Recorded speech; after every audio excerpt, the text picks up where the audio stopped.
Mood পরিবর্তন কি করছে আবহাওয়া? সকালে তো রোদ ঝলমল, কলকাতায় বেলা বাড়তেই কি মুখ ভার। পূর্বাভাস তেমনটাই আসছে। কলকাতা, ২৪ পরগনা, হাওড়া, হুগলি, পূর্ব বর্ধমান বৃষ্টির সম্ভাবনা। উত্তরবঙ্গের 5 জেলাতেই ভারী বৃষ্টি। কি হবে, হাওয়া অফিস কি বলছে, আরো বিস্তারিত আমরা আপডেট জানবো। শুভজিৎ আমাদের সঙ্গে রয়েছেন, আমাদের প্রতিনিধি সরাসরি। শুভজিৎ, সুপ্রভাত। হাওয়া অফিসের পূর্বাভাস কি বলছে?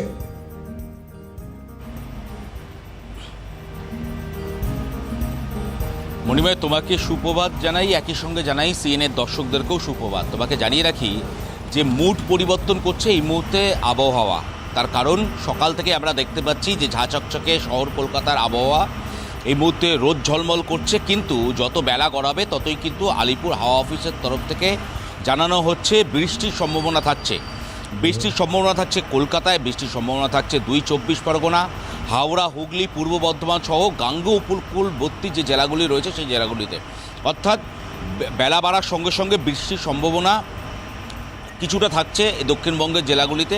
কিন্তু উত্তরবঙ্গের ক্ষেত্রে যেটা আলিপুর হাওয়া অফিস জানাচ্ছে, আগামী দুদিন অর্থাৎ আগামী সোমবার এবং মঙ্গলবার এই দুদিন পর্যন্ত কিন্তু উত্তরবঙ্গের যে 5 জেলা রয়েছে অর্থাৎ আলিপুরদুয়ার, কোচবিহার, জলপাইগুড়ি, কালিম্পং এবং দার্জিলিং, এই 5 জেলাতে কিন্তু বৃষ্টির সম্ভাবনা থাকছে এবং কোথাও কোথাও ভারী বৃষ্টিপাতের সম্ভাবনা রয়েছে। একই সঙ্গে 30 থেকে 40 কিলোমিটার বেগে বইতে পারে ঝোড়ো হাওয়া, সে কথাও কিন্তু আলিপুর হাওয়া অফিসের তরফ থেকে জানানো হচ্ছে। অর্থাৎ এই মুহূর্তে উত্তরবঙ্গের ক্ষেত্রে যে বর্ষা কাটছে না তা বলাই চলে।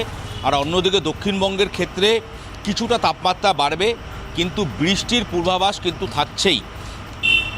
এই মুহূর্তে কখনো কখনো বিক্ষিপ্ত কোথাও কোথাও বৃষ্টিপাত হবে, কোথাও কোথাও ভারী বা কোথাও কোথাও মাঝারি বৃষ্টিপাতের সম্ভাবনা রয়েছে দক্ষিণবঙ্গের জেলাগুলির ক্ষেত্রে বা গাঙ্গেয় উপকূলবর্তী যে জেলাগুলি রয়েছে সেই জেলাগুলির ক্ষেত্রে।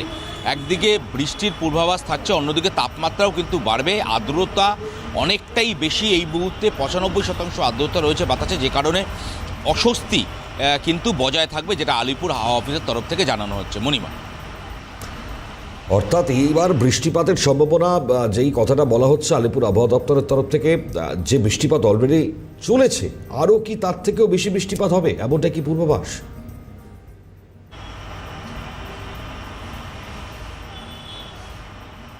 একেবারেই দেখো, দক্ষিণবঙ্গের যে জেলাগুলি রয়েছে সেই জেলাগুলির ক্ষেত্রে কিন্তু এই মুহূর্তে বৃষ্টিপাত আগামী মঙ্গলবার পর্যন্ত তেমন বৃষ্টিপাতের সম্ভাবনা নেই। কিন্তু তার পরবর্তী সময় যদি কোনো কারণে উত্তর বঙ্গোপসাগরে ফের ঘূর্ণাবর্তের সৃষ্টি হয়, সেক্ষেত্রে বৃষ্টিপাতের সম্ভাবনা ফের বাড়বে।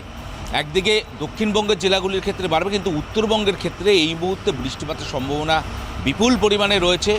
সোমবার এবং মঙ্গলবার ভারী থেকে মাঝারি বৃষ্টিপাতের সম্ভাবনা রয়েছে, যে কারণে কিছু কিছু জায়গায় হলুদ সতর্কতা জারি করা হয়েছে। আমরা জানি কালিম্পং এবং দার্জিলিং এই 2 জেলাতে বিপুল পরিমাণে বৃষ্টিপাত হয়েছে ইতিমধ্যে। কোথাও কোথাও ভারী, কোথাও কোথাও মাঝারি বৃষ্টিপাত হয়েছে, সেক্ষেত্রে ধসের সম্ভাবনা রয়েছে বেশ কয়েকটি জেলাতে, যেরকম দার্জিলিংয়ে বেশ কিছু জায়গা বা কালিম্পংয়ের বেশ কিছু জায়গায়। তো আগামী মঙ্গলবার পর্যন্ত উত্তরবঙ্গে বৃষ্টিপাত না কমলেও দক্ষিণবঙ্গের ক্ষেত্রে কিন্তু তেমন বৃষ্টিপাতের সম্ভাবনা যেটা আলিপুর হাওয়া অফিসের তরফ থেকে জানানো হচ্ছে। এবং বেলা বাড়ার সঙ্গে সঙ্গে তাপমাত্রা বৃদ্ধি হবে, যেটা সবথেকে ভাবাচ্ছে। এই মুহূর্তে তাপমাত্রা সর্বোচ্চ তাপমাত্রা 32 ডিগ্রি সেলসিয়াসের আশেপাশে থাকলেও কিন্তু মানুষ প্রায় 39 ডিগ্রি ফিল করতে পারবে তাপমাত্রা। তার কারণ আর্দ্রতা বিপুল পরিমাণে আর্দ্রতা বৃদ্ধি, 95% আর্দ্রতা। সেক্ষেত্রে বেলা গড়ার সঙ্গে সঙ্গে বেলা যত বাড়বে ততই কিন্তু অস্বস্তি বাড়বে।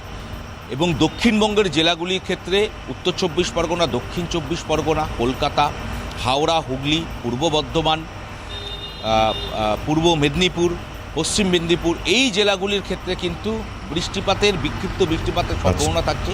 কখনো ভারী বা কখনো মাঝারি বৃষ্টিপাতের সম্ভাবনা থাকছে। সেক্ষেত্রে কিছু কিছু জেলার ক্ষেত্রে ঝোড়ো হাওয়া বইতে পারে, যেটা আলিপুর হাওয়া অফিসের তরফ থেকে জানানো হচ্ছে। একদিকে বিক্ষিপ্ত বৃষ্টিপাত হলেও তাপমাত্রা কিন্তু অনেকটাই বৃদ্ধি পাবে, যেটা আলিপুর আবহাওয়া অফিস বলছে। তার কারণ আমরা দেখেছি যে সর্বনিম্ন তাপমাত্রা প্রায় 31 ডিগ্রি সেলসিয়াসের নিচে নেমে গিয়েছিল, কিন্তু আগামী দিনে এই তাপমাত্রা প্রায় 36 ডিগ্রি সেলসিয়াসের কাছাকাছি পৌঁছে যেতে পারে। সেক্ষেত্রে তাপমাত্রা বৃদ্ধি এবং কোথাও গিয়ে শহর কলকাতাবাসী যে বৃষ্টিপাত আমরা দেখেছি যে কোথাও কোথাও ভারী বৃষ্টিপাত হয়েছে এবং যার জেরে কার্যত বৃষ্টি জল কমলো, জমার অর্থাৎ পরিস্থিতি এবার তৈরি হয়েছে। অস্বস্তি, আবারও বৃষ্টিপাতের প্রবল সম্ভাবনা। ধন্যবাদ শুভজিৎ, সরাসরি থাকবার জন্য।